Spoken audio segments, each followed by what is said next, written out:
Assalamualaikum warahmatullahi wabarakatuh. Nih Nek, mau nanya. Nenek kan selalu bilang sama untuk selalu berbakti sama orang tua. Nah Nek, pertanyaan gimana kalau anaknya ini sudah berusaha banget untuk mencoba selalu berbakti sama orang tua, tapi orang tuanya tuh selalu merasa kurang gitu Nek. Selalu merasa apa yang diberikan sama anak itu nggak pernah bikin mereka puas.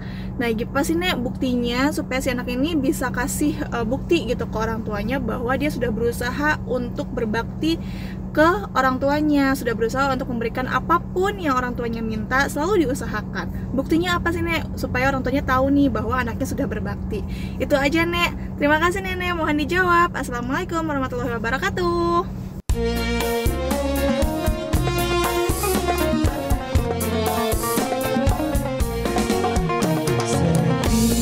Setiap manusia tua atau muda, miskin atau kaya, pastilah punya masalah. Tapi semuanya membawa hikmah. Itulah ujian dari Allah yang kuasa. Kesini aja rumah mama, dede. Kesini aja berbagi cerita. Kesini aja rumah mama, dede. Kesini aja berbagi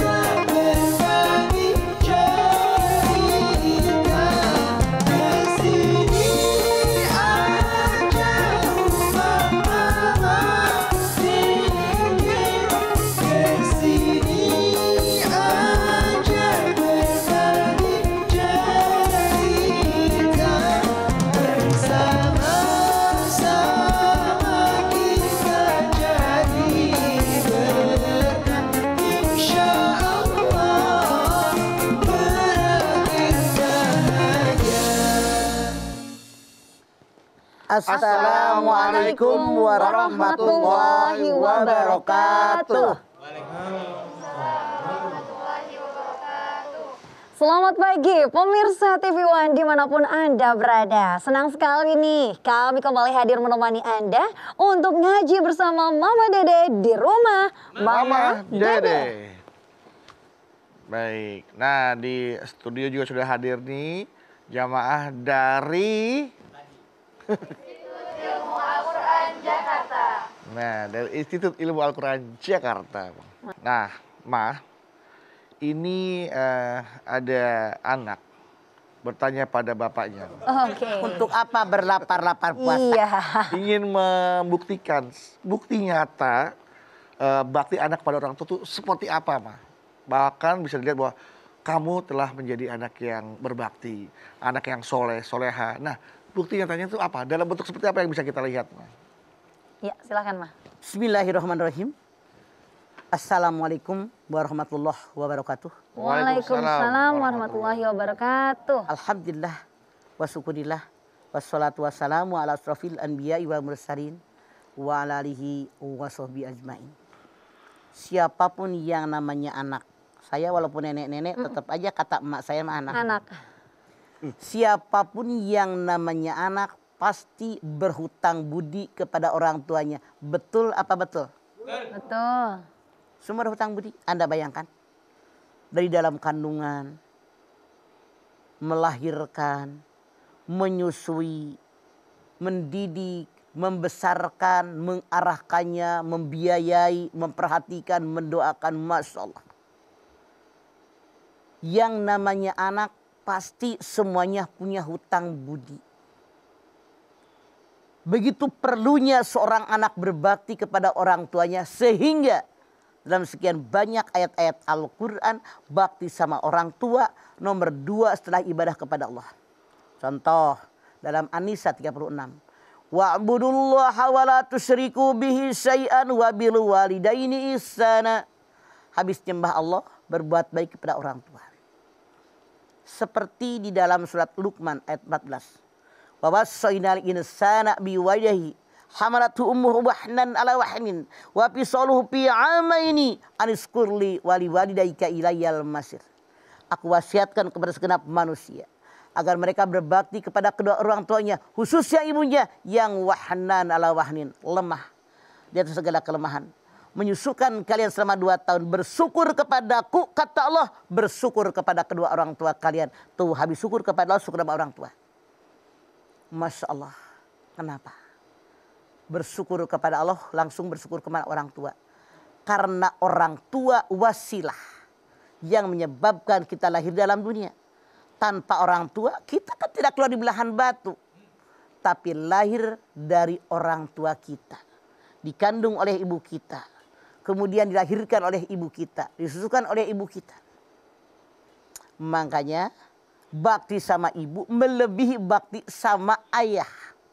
Seorang sahabat bertanya, ya Rasulullah, saya bertanya, siapa orang yang harus dimuliakan? Ibumu. Siapa lagi ibumu? Siapa lagi ibumu? Siapa lagi ayahmu? Kenapa? Ada 3 pekerjaan yang ibu bisa mengerjakan, ayah tidak. Mengandung, melahirkan, menyusui. Masya Allah, luar biasa. Namun dengan kudrat iradat Allah Subhanahu wa ta'ala, kita yang namanya orang tua diberikan perasaan kasih sayang kepada anak-anak kita. Sayang banget. Mau bagaimana tuh anak, mau hitam, mau putih, lucu. Mau gendut, mau kurus, lucu. Mau belok, mau sipit, lucu. Masya Allah, bayi. Menyenangkan kita. Masya Allah. Makanya kalau orang Sunda, anak laki-laki dibilangnya Asep, anak perempuan dibilangnya Eis. Asep itu dari kasep. Kasep itu ganteng bener. Mau ideng, mau putih, mau kurus, mau gendut. Tetap ya, Sep, Asep. Kata kita emangnya mah kasep. Kata orang jelek mah emang gue pikirin. Cewek, gelis, Eis. Karena kita selalu melihat anak kita tuh paling gelis dibandingkan yang lain. Ditakdirkan oleh Allah punya rasa sayang. Kita orang tua rela mengorbankan segala-galanya demi anak yang tercinta. Bayangkan, punya makanan cuma segitu-gitunya. Anak belum makan, kita tahu anak doyan. Kadang-kadang kita cuma dengan ludah doang ngeliatin. Padahal pengen. Makan-makan sayang, makan mamah udah. Padahal mah belum. Belum padahal mah. Itu orang tua. Kita orang tua rela tidak mengenakan pakaian keren. Yang penting anak keren. Kita orang tua rela tidak mengenakan perhiasan. Yang penting anak sarjana. Betapa kita orang tua rela mengorbankan segala-galanya demi anak tercinta.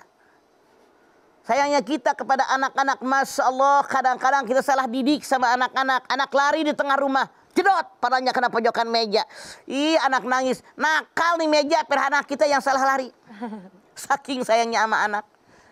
Masya Allah, bagaimana yang namanya anak harus bakti sama orang tua. Suatu ketika ada seorang laki-laki sahabat Rasulullah SAW, dia mengatakan, dia ini selalu berbuat baik sama ibunya, baik, semua kebaikan dia lakukan. Bertemulah dengan Rasulullah SAW, dia bertanya, ya Rasulullah, saya selalu berbuat baik sama ibu saya memberikan makanan, memberikan pakaian, memberikan tempat tinggal, memperhatikan. Tidak pernah membuat ibu saya sedih. Kata Rasulullah, itu belum membalas satu tarikan. Ketika ibumu melahirkanmu, bayangkan. Yang namanya seorang ibu melahirkan anak itu setengah mati, ada yang mati beneran. Ya Allah. Kebaikan si anak kepada ibunya selama ini, Rasul mengatakan belum membalas walaupun hanya 1 tarikan ketika ibu kalian melahirkan kalian. Ada lagi seorang sahabat, dia bertanya, ya Rasulullah, saya ini kalau ibu saya sudah lumpuh, kemana-mana digendong ibu saya. Disuapin sama saya. Tidak pernah bermuka masam di hadapan dia. Saya punya uang gaji sebagian diberikan kepada ibu saya menyenangkan dia. Apakah saya sudah membalas kebaikan ibu saya? Rasul mengatakan belum. Walaupun hanya 1 tarikan napas ketika ibu Anda melahirkan Anda. Bayangkan betapa rela seorang ibu kehilangan nyawa. Yang penting anaknya lahir dengan selamat. Betapa kita seorang ibu rela mengorbankan segala-galanya. Pala dibikin kaki, kaki dibikin pala. Demi menyenangkan anak-anak kita. Udah gak mikir harus minjem kemana. Yang penting anak kita bahagia. Makanya Rasul mengatakan. Ridullah pi ridul walidain, suhtullah pi suhtil walidain. Ridhonya Allah di atas ridho orang tua, murkanya Allah di atas murka orang tua. Biar Allah ridho dengan kita, jangan membuat orang tua kita tidak ridho, tapi jadikan orang tua ridho kepada kita agar Allah pun ridho dengan kita. Amin. Semoga Allah ridho dengan apa yang kita lakukan kepada kedua orang tua kita, karena yang paling penting adalah ridho dari orang tua dulu ya. Ya. Jadi kita, kelakuan kita, ngomong kita, sikap kita yang harus membuat orang tua kita ridho. Kalau orang tua kita sudah ridho, maka Allah pun akan ridho. Sekali lagi mudah-mudahan orang tua kita ridho sama apa yang kita lakukan, sehingga Allah pun akan ridho apa sama dengan yang kita lakukan di dunia ini. Oke, jamaah jangan kemana-mana, nanti kita akan bahas lagi. Tetaplah bersama kami di rumah Mama Dede.